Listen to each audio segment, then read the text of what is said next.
अस्सलाम वालेकुम। Spectrum security से इमरान मेमन एक बार फिर आप लोगों के साथ हाजिर। पिछले हफ्ते को अगर रैप अप करें तो 1089 पॉइंट्स इंडेक्स ने नेट बेसिस पे जो है वो लूज़ किए। और वॉलेटिलिटी की अगर बात करूं तो it was the one of the biggest roller coaster rides जो हमने देखा था। समझें कि it was the 11th biggest price band 2020 से अब तक का वीकली टर्म्स पे।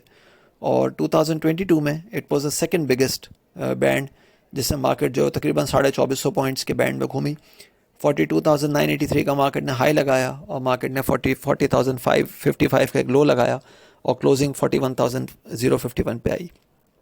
मैं बार बार एक बात कर रहा था और मुझे जो है वो हर वॉइस नोट पे, हर वीडियो सेशन पे जो है वो ये कमेंट दिए जा रहे थे कि आपकी वजह से हम सेल करके बैठे हुए हैं, हमें नुकसान हो रहा है, आपकी वजह से हम सेल करके बैठे हुए हैं, हमें नुकसान हो रहा है, मार्केट तो ऊपर जा रही है, मार्केट तो ऊपर जा रही है, मार्केट तो ऊपर जा रही है।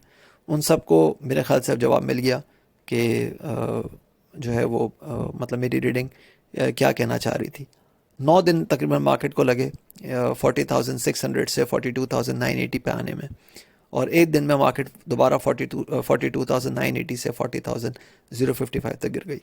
तो अब आप अंदाज़ा लगा सकते हैं। ठीक है, उसमें बहुत सारे लोग बेचारे जो कभी भी इन सब चीज़ों पे यकीन नहीं रखते, जो कभी भी लेवल्स पे यकीन नहीं रखते, बेचारे कभी भी पढ़ी लिखी बातों पे यकीन नहीं रखते, वो बेचारे सिर्फ सुनी सुनाई बातों पे, ब्रोकर्स की बातों पे, ख़बरों पे, टीवी देखने के बाद, रेडियो सुनने के बाद, न्यूज़पेपर पढ़ने के बाद अपनी चीज़ों पे अमल कर रहे होते हैं। वो अब ये कह रहे हैं कि सेल्स टैक्स आ गया तो ये हो गया। परसों तक या थर्सडे तक यही लोग बेचारे कह रहे थे कि आईएमएफ से डील हो गई है, चाइना से डील हो गई है, आईटी सेक्टर के लिए फ़ायदा हो गया है, ये हो गया है, वो हो गया है। तो यही लोग बेचारे बाय बाय कर रहे थे, अब वो BYE वाला बाय कर रहे हैं, पहले वो BUY वाला बाय कर रहे थे। तो मैं उनसे, मेरा कभी भी कोई झगड़ा नहीं है उनसे, मुझे हमेशा हमदर्दी होती है। इनफैक्ट उन पे मुझे रहम आता है, उन पे मुझे जो है वो अफसोस होता है कि वो बेचारे हमेशा भेड़ चाल का हिस्सा बन के रहते हैं और आज तक शायद वो पैसा बना ही नहीं सके, क्योंकि उनके पास जो होल्डिंग है वो बेचते नहीं हैं, उसको एवरेज करते रहते हैं, क्योंकि उनके जहन में हमेशा जो है वही बात फीड की जाती है कि बस मार्केट को कुछ नहीं हुआ, मार्केट यहाँ से बेहतर ही है। अब वो हर वक्त ये सोच रहे होते हैं कि हर नेगेटिव न्यूज़ जो है वो प्राइस इन हो चुकी है। खैर, मेरा अगेन मैं कह रहा हूँ कि मेरा उनसे कोई झगड़ा नहीं है। इनफैक्ट मुझे उनसे हमदर्दी है, मुझे उन पर रहम आता है। आने वाले सेशन के लिए अगर बात, आने वाले हफ्ते के लिए अगर बात करें तो एक चीज़ जो बहुत अच्छी नज़र आई है इस दफ़ा, जो तकरीबन कोई साल डेढ़ साल में हमें नज़र नहीं आई थी, वो ये कि, और मैं बार बार इस बात को पॉइंट आउट कर रहा था कि वॉल्यूम्स जो है वो हाई साइड पे आते हैं और ये इस बात की इंडिकेशन होती है कि डिस्ट्रीब्यूशन ऑन हाइज हो रहा है। अगर इसी तरह के वॉल्यूम्स लो साइड पे आना शुरू हो जाएं तो वो नज़र आएगा कि एक्यूमुलेशन एट लोस हुआ है। इस दफ़ा तकरीबन कुछ डेढ़ साल के बाद इस दफ़ा पहली मरतबा ऐसा हुआ है कि मार्केट में लो साइड पे जो है वो वॉल्यूम निकला है।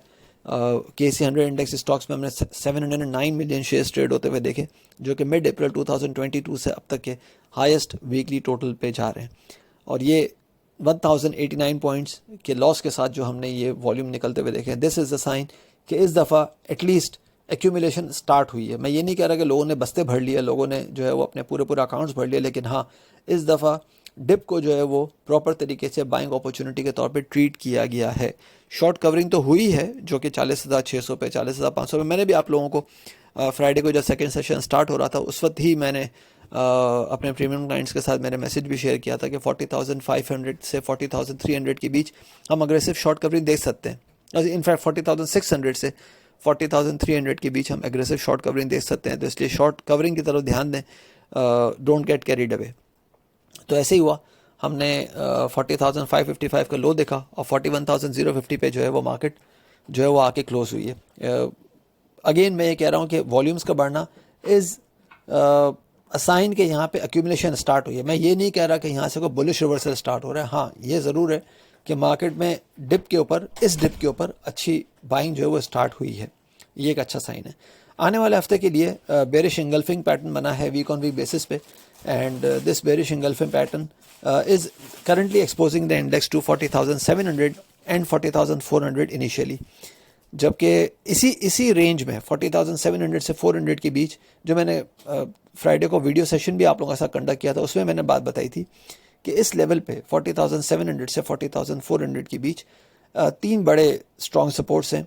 200 वीकली मूविंग एवरेज जो कि जुलाई 2020 से अब तक नहीं टूटा, फिर मंथली 50 मूविंग एवरेज जो कि अगेन जुलाई 2020 से अब तक नहीं टूटा, और दूसरा 38.2% रिट्रेसमेंट जो कि 27,050 जो मार्च 2020 का लो था वहाँ से 48,970 जो कि जून 2021 का हाई था, इसके बीच का 38.2% रिट्रेसमेंट बनता है।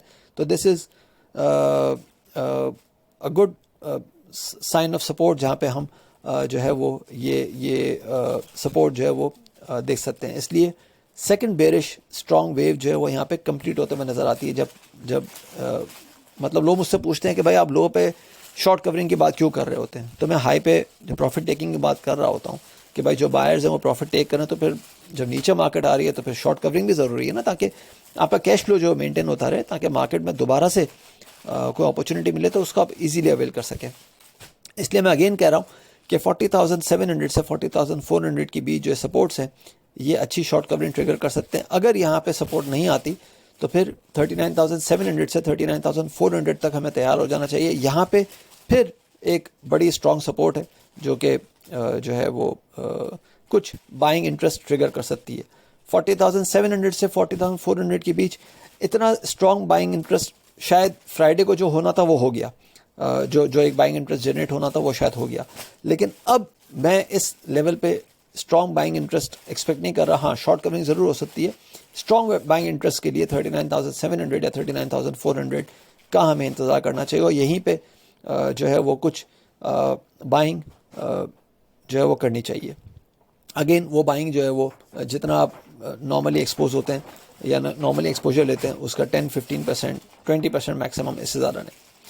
ठीक है। अच्छा, अब ऊपर की जानिब 41,570 से 41,900 की जो रेंज है ये वो लेवल है जहाँ पे अगर कोई शॉर्ट टर्म बाइंग भी कर रहा है तो वहाँ पे वो प्रॉफिट टेकिंग अग्रेसिव एक्सपेक्टेड है। फ्रेश शॉर्ट्स के लिए 41,900 से 42,600 या 42,730 का हमें इंतज़ार करना चाहिए फॉर फ्रेश शॉर्ट्स। रिपोर्ट जो ट्रेडिंग स्ट्रेटजी रिपोर्ट है जो 40 स्टॉक्स के लिए बना रहा होता हूँ उसमें कंप्लीट डिटेल मैंने मेंशन की हुई है अपने प्रीमियम क्लाइंट्स के लिए कि किस तरह से स्टॉक वाइज अपनी जो है वो आपने जो मूव है वो लेनी है।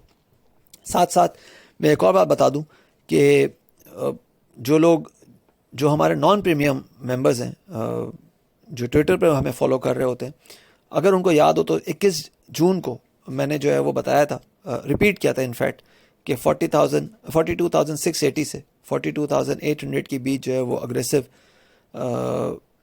सेलिंग हम देख सकते हैं क्योंकि वहाँ पे बहुत कंजेशन नज़र आ रही है। साथ साथ ये भी मैंने बताया था उसी दिन कि ATRL है, NRL है, MLCF है, DG खान है, पाइनियर सीमेंट है, चिराट सीमेंट है, मुगल है, इनमें अग्रेसिव सेलिंग भी हम देख सकते हैं।